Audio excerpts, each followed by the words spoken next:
संपूर्ण भारत पर मुगलों का शासन था। मुगल बहुत सहिष्णु थे। भारत के इतिहास के नाम पर हमें यही सब पढ़ाया गया है। आज हम इसी मिथक को तोड़ने के लिए लाए हैं इन तथाकथित मुगलों को 17 बार हराने वाले असम के अहोम वंश का इतिहास। अहोम वंश का इतिहास लचित बोरफुकान की चर्चा किए बिना अधूरा है।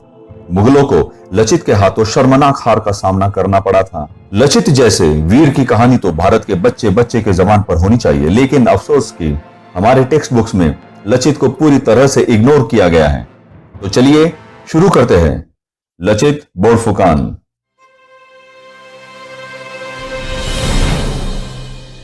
सन 1228 से लेकर सन 1826 600 वर्षों तक ताई अहोम वंश ने राज किया। अहोम वंश के राजा भारत के दक्षिण पूर्वी बर्मा प्रदेश यानी कि आज के म्यांमार से असम की तरफ आए। सुखफा पहले अहोम राजा बने जो नामरूप में सन 1228 में पहुंचे थे। क्या आपको पता है कि वो कोई विशाल सेना लेकर नहीं आए थे? सिर्फ कुछ मुट्ठी भर लोगों ने आकर अहोम वंश की स्थापना की। 600 वर्षों तक न्यायपूर्वक शासन किया। कैसे? असम के बाहर से आकर भी इन अहोम राजाओं ने असम की सभ्यता को अपनाया, भारतीय संस्कृति को अपनाया, असम की जनता को यथोचित सम्मान दिया। अहोम राजाओं ने 5 मंत्रियों की एक व्यवस्था बनाई थी। इसी मंत्रिमंडल को पात्र मंत्री कहा जाता था। पात्र मंत्री ही योग्य राजा चुनकर राज्याभिषेक करती और यदि पात्र मंत्रियों को लगता कि राजा न्यायपूर्वक शासन नहीं कर रहा है तो उस राजा को पद से हटाने की शक्ति पात्र मंत्रियों को थी। इसी कारण से अहोम वंश 600 वर्षों तक टिक पाया। सैकड़ों वर्षों तक अहोम वीरों ने उत्तर पूर्व के प्रदेश को खिलजी, तुगलक, लोधी और बंगाल के सुल्तान के हमलों से बचाकर रखा। सन 1615 से 1682 के बीच में मुगलों ने अनगिनत बार असम पर आक्रमण किए। कई वर्षों तक कभी ना हारने वाले अहोम राज्य के राजा जय सिंघा को सन 1638 में पहली बार मुगल सेना के हाथों हार का सामना करना पड़ा। मुगलों के सामने अहोम राज्य बहुत छोटा था। सन 1658 दिल्ली की गद्दी पर औरंगजेब बैठा। औरंगजेब कितना सहिष्णु था ये तो आप सबको पता है ही। वो इतना सहिष्णु था कि रोज एक मन जनेऊ का ढेर लगाने के बाद ही खाना खाता था। पूरे भारत पर अपना दबदबा कायम कर चुके औरंगजेब की नजर अहोम राज्य पर पड़ी। सन 1658 औरंगजेब ने अपने सबसे अनुभवी और युद्ध में निपुण सेनाध्यक्षों मीर जुमला और दिलेर खान की अध्यक्षता में मुगल सेना असम पर कब्जा करने भेजी। अहोम राज्य इस बार टूटता दिखा। उनकी एकता बिखरती दिखी। मुगल सेनाएं गुवाहाटी से होते हुए राजधानी सिमालगुड़ी तक पहुंच गई। राज्य के कुछ हिस्से तो बिना लड़े गंवा दिए। पूर्वोत्तर का बड़ा हिस्सा कब्जे से निकल गया। राज्य हारे, धन हारे। कई वीर योद्धा वीर गति को प्राप्त हुए। मुगलों से अपमानजनक संधि करनी पड़ी। राजा जयध्वज सिंघा को अपनी 6 वर्ष की प्रिय बेटी को औरंगजेब के हरम में भेजना पड़ा। यही राजा के लिए सबसे अधिक दुख की बात थी। अपनी प्यारी बेटी के दुख में राजा जयध्वज सिंघा का निधन हो गया। इस हार से असम में हताशा का वातावरण था। जयध्वज सिंघा के बाद चक्रध्वज सिंघा नए राजा बने। यहां प्रवेश होता है लचित बोरफुकान का। वीर लचित का जन्म 1620 में हुआ। पिता का नाम था मोमोई तामुली। वो अहोम राज्य के बोरबारू पद पर कार्यरत थे। घर में राजनैतिक माहौल था। देशभक्ति लचित के खून में मिली हुई थी। लचित ने अपनी योग्यता से राजपद प्राप्त किया। उन्नति करते हुए शौलधारा बरुआ बने जो कि राज्य के प्रधान का पद होता है। शाही सेना के अध्यक्ष बने।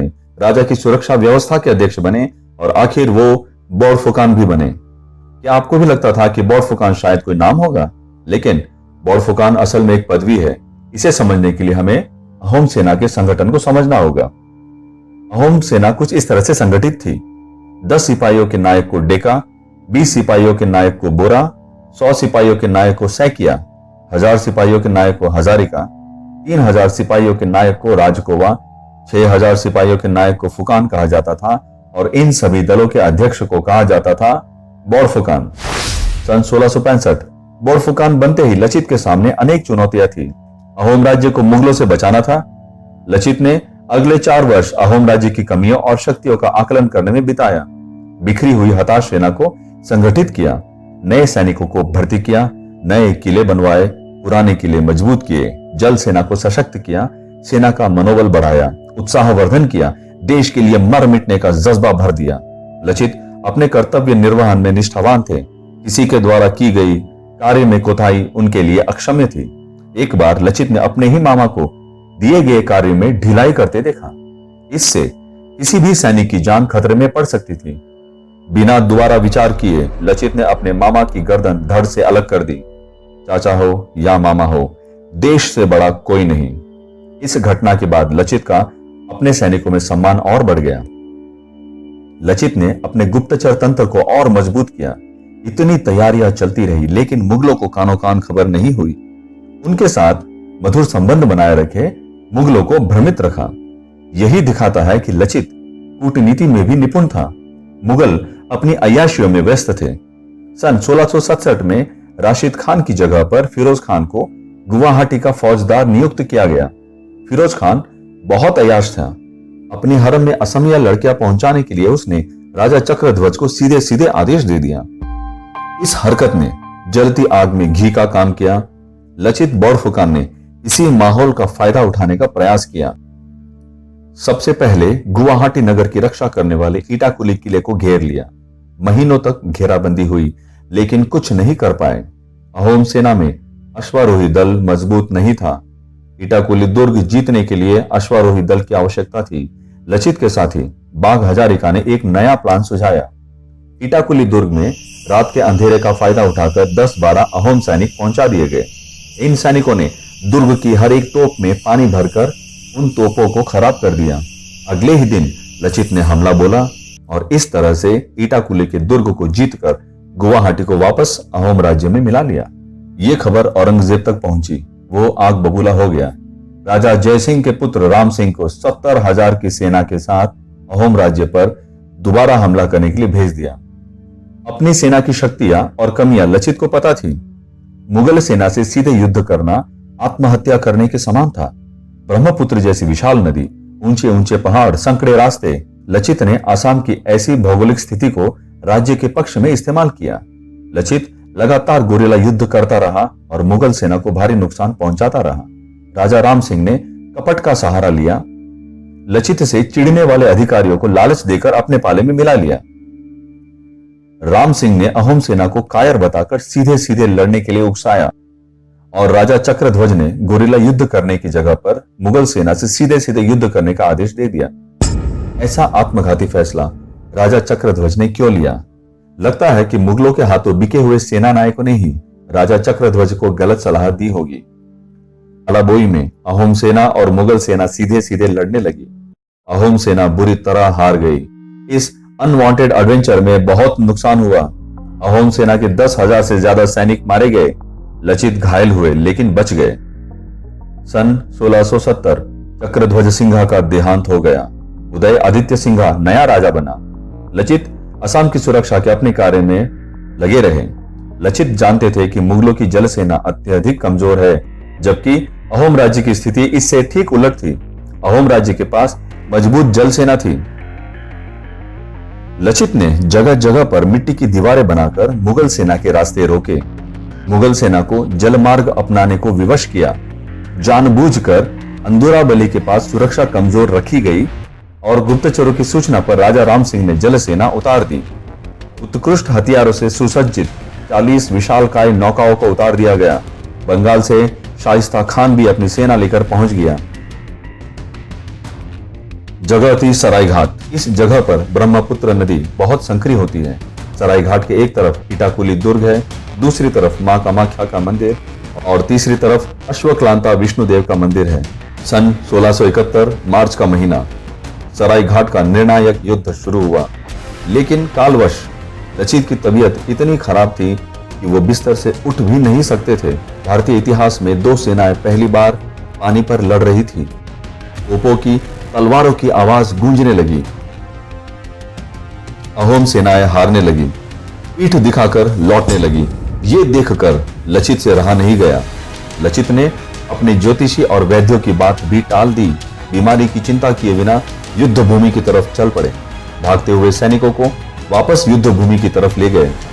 उन्होंने लौटते हुए सैनिकों से सिर्फ एक बात कही कि जिसको जाना है जाए, जिसको मेरे साथ आना है आए। मैं युद्ध भूमि से पीठ दिखाकर भागने वाला कायर नहीं। राजा ने इस राज्य की सुरक्षा का दायित्व मुझे दिया है। आखिरी सांस तक लड़ते रहेंगे। अपने जीते जी अहोम राज्य को मुगलों का गुलाम नहीं होने देंगे। अहोम सेना में फिर एक नया जोश भर गया। लचित इसी तरह युद्ध भूमि पर पहुंचे। इतने वर्षों से सुरक्षा की तैयारी करने वाले लचित थे। सिर्फ उनको पता था कि कब, कैसे और कहां से हमला करने से शत्रु सेना का सबसे ज्यादा नुकसान हो सकता है। मुगलों के जहाज बड़े थे, लेकिन अहोम सेना के जहाज छोटे छोटे, जिसकी वजह से अहोम सेना के जहाज मोर्चा बदल बदल कर मुगल जहाजों पर चारों ओर से आक्रमण करने लगे। मुगल सेनापति मुनव्वर खान मारा गया। 4000 मुगल सैनिकों को मारकर ब्रह्मपुत्र में जल समाधि दे दी। 3 बड़े सेना अध्यक्ष भी मारे गए। मुगल सेना तितर बितर हो गई, पूरी तरह से बर्बाद हो गई। अब मुगल सेना भागने लगी तो अहोम सैनिकों ने मुगलों को मानस नदी तक खदेड़ दिया। मानस नदी अहोम राज्य की पश्चिमी सीमा है। अहोम राज्य के खोए हुए पूरे प्रदेश को मुगलों से मुक्त करवा लिया। यदि लचित बोरफुकान इस युद्ध में हार जाते तो मुगलों का राज्य पूरे भारत पर स्थापित हो सकता था। एक छोटे से अहोम राज्य ने मुगलों को धूल चटा दी। सन 1672 बीमारी के चलते लचित बोरफुकान की मृत्यु हो गई। सन 1682 में मुगलों ने इटाकुली पर फिर एक बार हमला किया। इस बार युद्ध में लचित का भाई बोरफुकान बना हुआ था। मुगलों की सेना को बहुत शर्मनाक हार का सामना करना पड़ा। इस युद्ध के बाद औरंगजेब ने अहोम राज्य की तरफ मुड़कर भी नहीं देखा। 6 दिसंबर को असम में अहोम दिवस मनाया जाता है। 24 नवंबर को इंडियन आर्मी लचित दिवस के रूप में मनाती है। बेस्ट एनडीए कैडेट्स को लचित मेडल दिया जाता है। असम के कुछ वीर है लचित बोरफुकान, अतना बोरबुहान, बाघ हजारिका। इन वीरों की कहानियां आज भी असम के लोगों को तो पता है, लेकिन बाकी भारत को इनकी गाथा सुनना आवश्यक है। इस सीरीज में हमारा प्रयास भारत के वीरों के सही इतिहास को बताना है। तो मित्रों, आज के लिए इतना ही। आज की कहानी आपको कैसी लगी? नीचे कमेंट करके हमें अवश्य बताएं। इस चैनल को सब्सक्राइब करना और बेल आइकॉन दबाना ना भूलें। जय हिंद, वंदे मातरम।